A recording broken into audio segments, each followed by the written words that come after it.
America is home to 33 million small businesses, the beating heart of communities across the country. And proof that the American dream is still alive. This is a show about those dreamers and doers and the communities they serve. Their real life stories. Their struggles and successes. Their grit, determination, and passion. And the people who fight to keep their American dream alive. I'm Alfredo Ortiz. I'm Elaine Parker. And it's time for another episode of Main Street Matters, America's small business megaphone. Hi, and welcome to another episode of Main Street Matters, America's small business megaphone. I'm Elaine Parker, the president of the Job Creators Network Foundation, and I am joined today by Jordan Bruno, who is part of our communications team at Job Creators Network, sitting in for Alfredo. How are you doing, Jordan? Good. Hi, everyone. I'm Jordan Bruno, Communications Director at Job Creators Network, and looking forward to guest host today with you. Yeah, fun. I don't think you've ever guest hosted with me. No, I just have done with Jamie, executive producer. So this is a pleasure. Yeah, well, actually, I'm glad that you were on with me because I know that you have some background and understanding of this new decision by the Biden administration to ban new LNG, which is liquid natural gas exports. Of course, we've talked a lot about the Biden administration's war on energy, domestic energy. It began we've always said from day one when he canceled the XL pipeline, but it has continued and it has driven up the cost of energy and really distorted our energy costs for everyday Americans in an effort to move us to green energy prior to when we're there. But tell us about this liquid natural gas and the ban on exports and kind of the domino effect of what will happen. Sure. Yeah, this is really a shot across the bow of a incredible American success story. LNG began being able to be exported in 2016. That's when it first became legal. And since then, exports have increased over 100-fold. And the U.S. now, as of 2023, is the world's largest LNG exporter. It just leapfrogged Qatar and Australia last year. So, I mean, what an incredible American success story of free markets and capitalism and American ingenuity. And by the Biden administration to announce on Friday that they're banning new exports from new companies is really disheartening at the worst possible time, but really fits in with the broader Biden administration war on energy, exactly that you were mentioning. Yeah, ironically, this is a clean energy too, which, isn't understandable because what I was reading over the weekend is that this is going to force other countries who are currently importing it from us to move towards dirtier, energy sources like coal. Isn't that just the opposite direction? I mean, do you even understand what the basis of this decision was? Yeah, I mean, that's the whole irony of it, Elaine. You make a great point. Besides the fact of killing these incredible, well-paying jobs, I mean, I don't know if you have any friends in the energy industry or anybody who just works tangentially to it. They're incredibly good-paying jobs. You don't need a 4-year degree for them. They support communities. But beyond that, the irony is that this will do nothing to curb global emissions and, in fact, may hurt our progress because natural gas is this bridge fuel. And to the extent that other countries can't use it and can't use the exports, they will revert to burning coal, which is far dirtier and produces far more emissions. So it's really the law of unintended consequences here.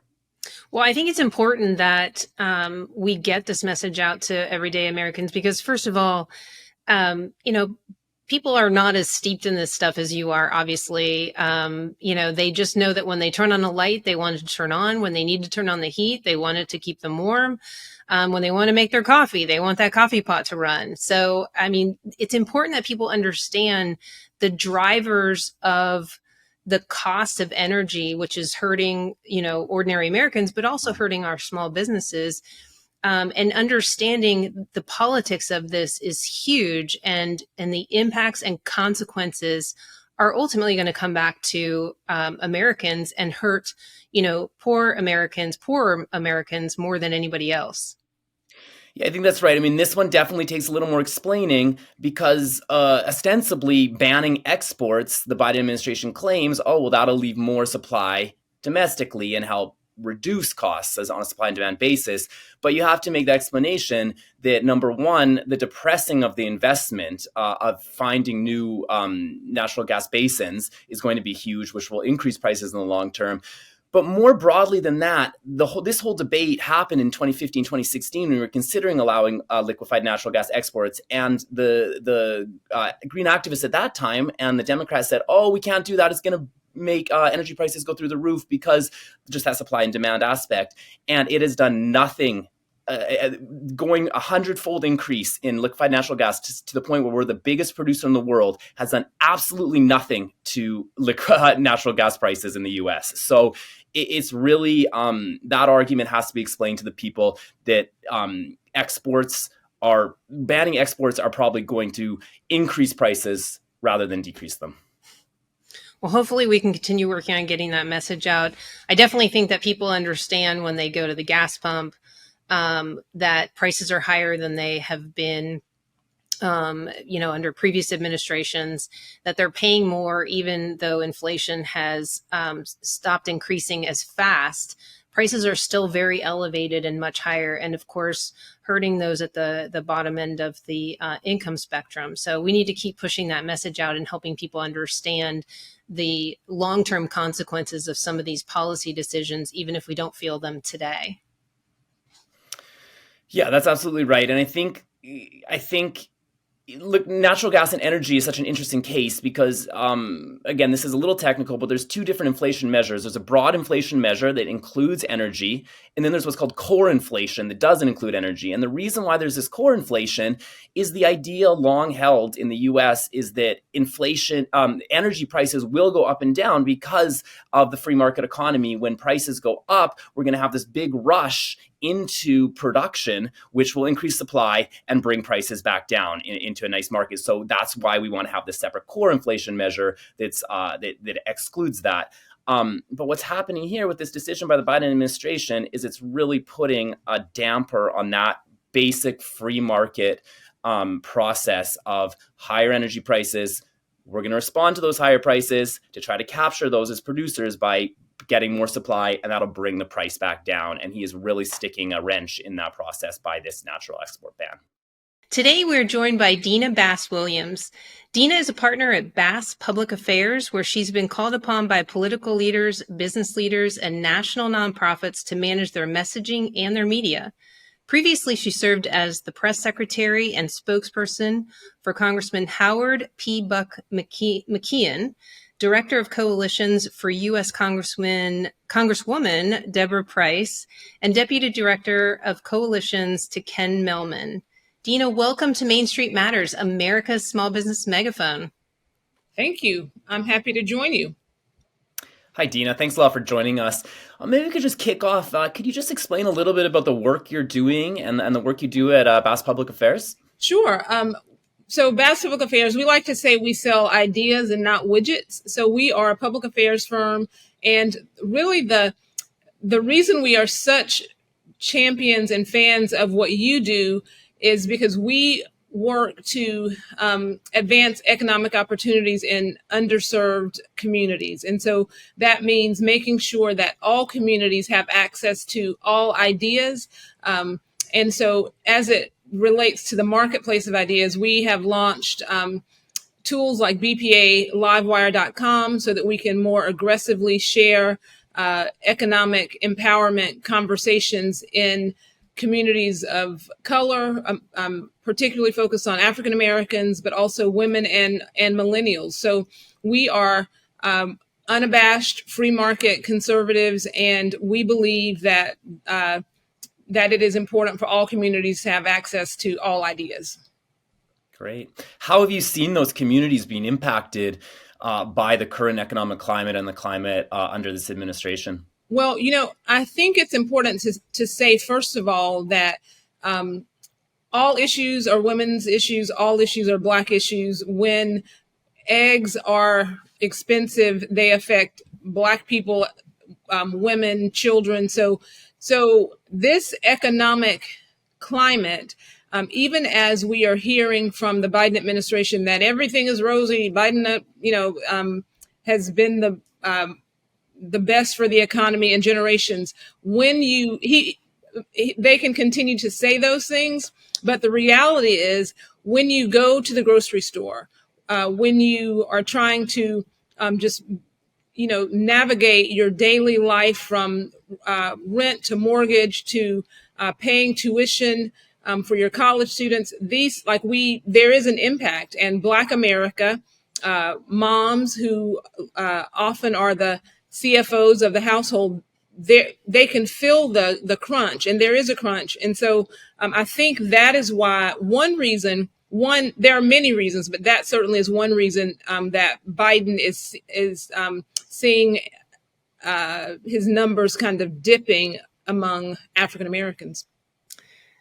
Speaking of which, his numbers dipping, we do read consistently that the Hispanic vote and the Black vote are leaving the Democratic Party because of various reasons, economic as well as some of the social issues, transgender, things like that. What are some of the major issues that you're hearing from the Black community, and how can conservatives make a good case as to why they should, if they're going to defect from the Democratic Party, why they should come and support conservative candidates and policies? Well, okay, so first we have to understand that it is without question the Democratic Party has built its success on a very high percentage of Black voters. Somewhere polling, they have to get 95 or better of Black women, and maybe 90% of Black men to be competitive. So without the Black vote, it's curtains for Democrats. And so, we as conservatives often say Blacks are taken for granted, Blacks are taken for granted, Blacks are taken for granted in the Democratic Party. And I believe that is true. Now, the question is, as Black Americans see that they are being taken for granted by the Democrats, the question is, have conservatives created an environment where they will actually vote for Republicans? Now, the reality is if Black Americans stay home, then Republicans win. But because I believe that the vote is so important, I don't believe in just staying home. Like, I vote for everything, and so my hope is that Republicans can message in such a way to show that conservative policies tend to be more favorable to Black Americans. And that's everything from deregulation to the empowering parents, empowering small businesses. So those things, we have to be able to aggressively share those things as conservatives, those messages with Black America. Now, that means doing things, and, I'm a big supporter of putting dollars into the Black community. And that means conservatives have to buy ads in Black newspapers. Conservatives have to actually show up in a significant way, rather than just talking about how awful Democrats are. We have to be aggressive and put our money where our mouth is. Yeah, that makes a lot of sense. Dena, last year, Job Creators Network wrote a book highlighting how minority entrepreneurship can overcome the racial divides that are existing in the country. A couple of the big stats that we pointed to was the fact that minority small business owners already earn more than average white people. So to the extent that we can break down some of these entrepreneurship barriers, we can close these income and wealth gaps. Can you describe a little bit of the entrepreneurship culture that you see in the communities you work with, and some of the biggest barriers they're facing? And we love that book so much. We actually shared it on BPA Livewire. It was one of our, we do a booked section, and we shared it there. It is without question, like, one of the happiest days of my life was when my niece, she actually got in trouble for selling her Halloween candy on the bus, but it was because she that was the day she became an entrepreneur. My granddaughter created this kind of funky art when she was like 3 years old, and she sold it to her pop for $1. I still have that dollar in my office upstairs. So in my family, we have always been entrepreneurial bent, right? Everybody in my family has a side hustle. Just last month, my sister and I started what we call a newsletter. It'll come out once a month. The next one comes out on February 1st, and it's just within our family, and it's called Kinfolk Hustle. And because we have so many members of our family who actually have businesses, we want to make sure that we're celebrating each other's businesses in our family, whether it's my cousins in Georgia who have a wellness center, to my cousins who do their own t-shirt printing.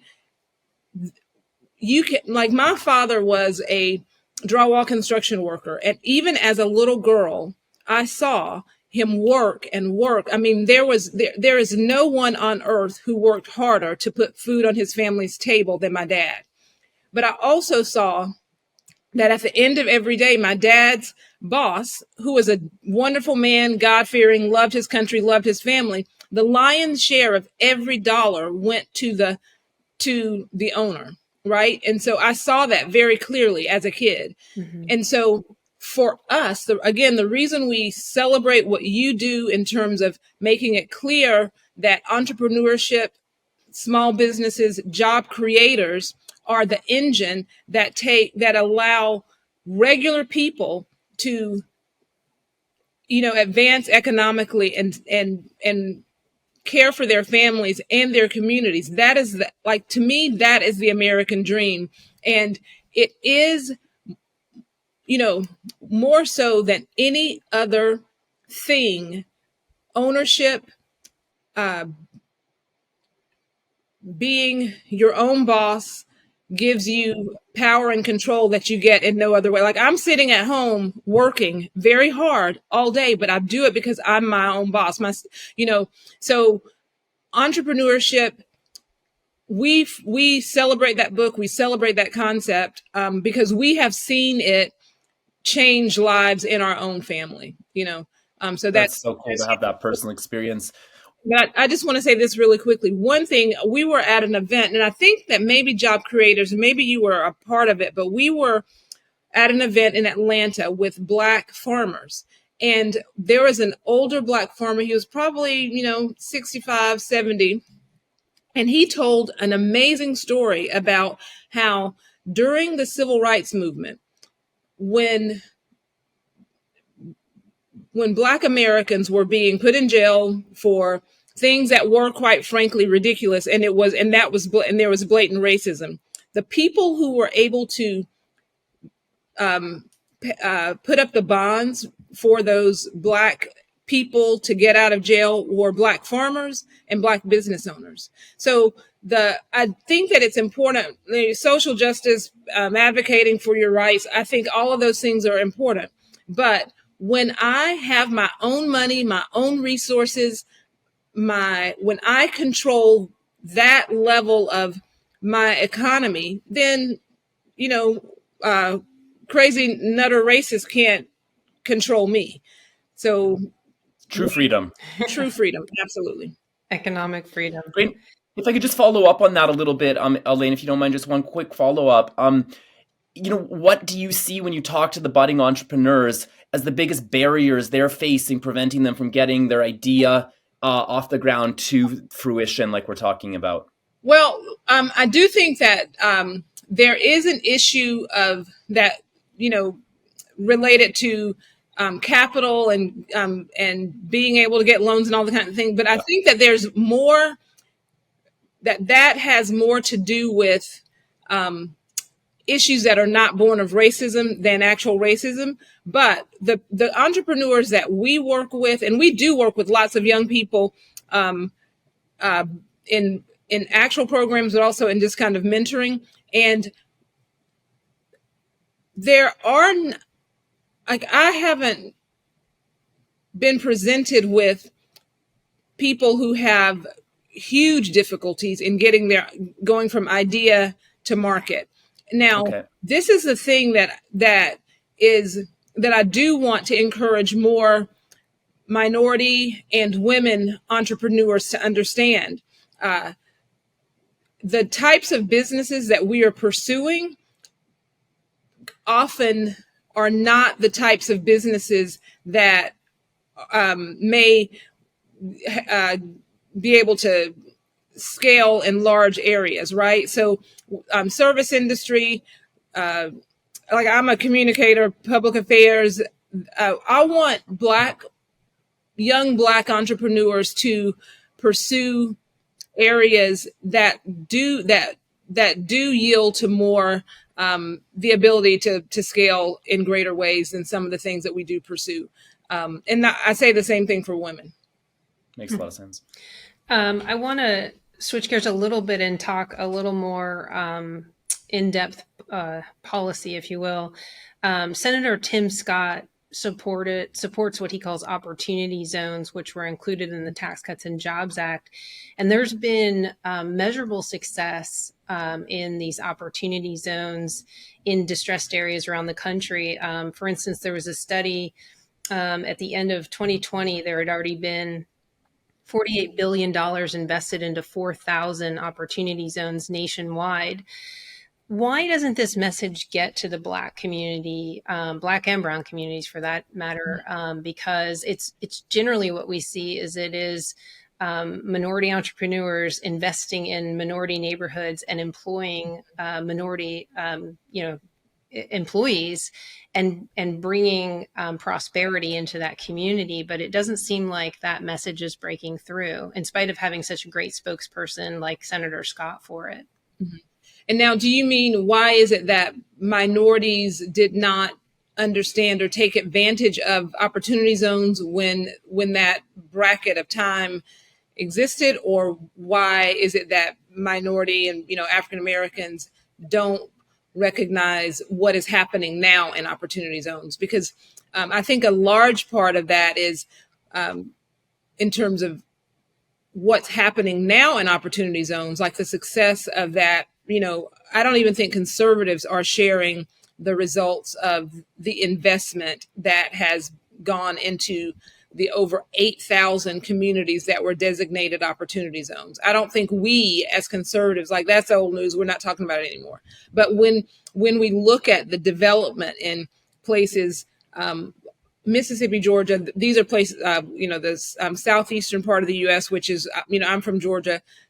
Anacostia, I live in the DC metro area, but the development that's taking place in some places that have seen disinvestment, we as conservatives have to first of all start talking about it, right? We have to be more aggressive about what has actually happened, and we've got to know our facts and not be intimidated. But we can't rely on the mainstream media to tell these good stories, and that is why we created bpalivewire.com. And I am exhausted. I've been doing this for 25 years now. I'm exhausted by the Republican talking point about how awful the mainstream media is. It is pretty bad, right. But I want to be a part of the solution. And we just got to go around the mainstream media. There are too many avenues now for us to like this platform, there are too many avenues for us to tell the good news. And so we've got to tell it ourselves. And the mainstream media is dying. I don't know if you've been following the latest cuts, but it's pretty striking to see the layoffs at Los Angeles Times and other legacy papers. Last question from my side, Dena. Can you just talk a little bit about the school choice issue and the school choice and education freedom, and whether that is an issue that conservatives can use as a bit of a wedge issue for underserved communities? Absolutely. And I don't know, I feel like over the last, 15, 20 years, it's something that we as conservatives have championed, and we see some real big movements in states that are actually taking the dollars. I think there was a time when we tried to play nice by still funding dysfunction, but also giving parents a choice. And now sometimes, public schools, and they actually do have to compete.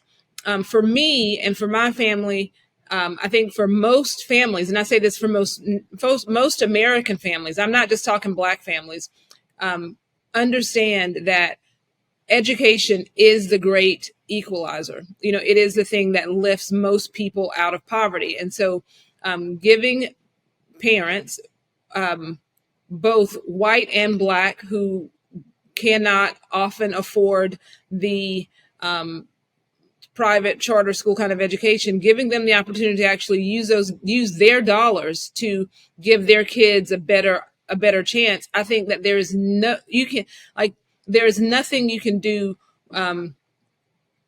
greater than giving a person's child an opportunity. I married a man with 5 kids who were grown when I married him, so I don't have that. I'm not a parent.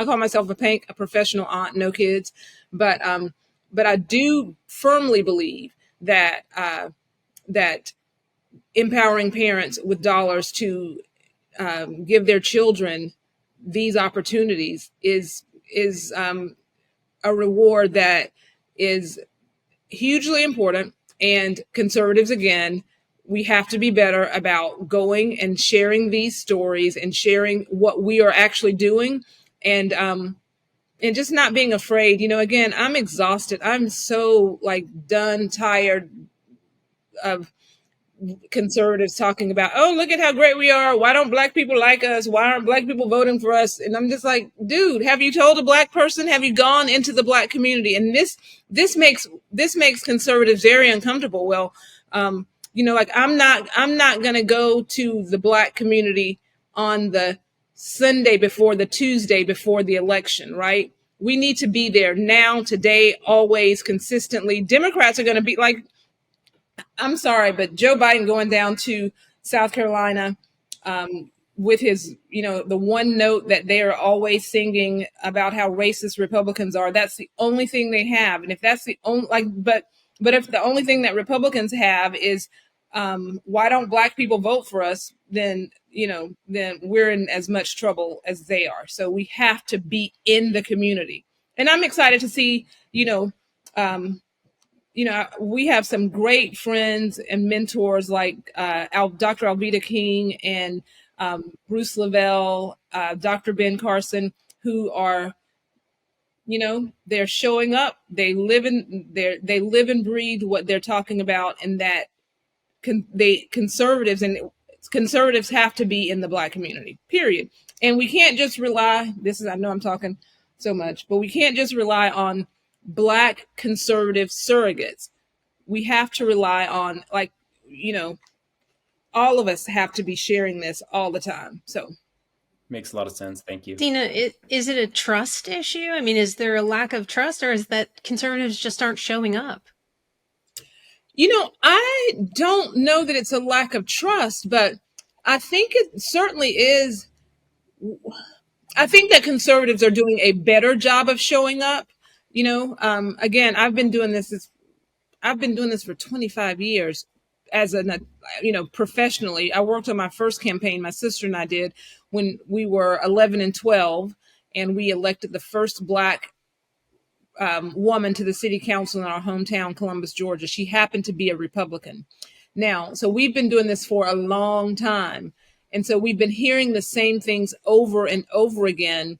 But I feel like this is the perfect storm of Black Americans. I really do believe that that Black Americans are so tired of this Democratic trope of, oh, everything is born of racism. Everything, every issue is racist. It's just not true. Does racism exist in America? You better believe it does. Is America a racist nation? No. So, and I think that most Black Americans are kind of over that, and certainly young African Americans are so bent on economic empowerment and And I think that that's where Republicans, conservatives, and I think that's where there's room for growth. That's a great message, and one that I'm happy to leave off on. Thank you so much for taking the time today and joining us and sharing your perspective with our listeners and our viewers. Subscribe to salempodcastnetwork.com or wherever you get your podcast from. Main Street Matters is part of the Salem Podcast Network, and new episodes debut every Wednesday and Friday. We'll see you soon.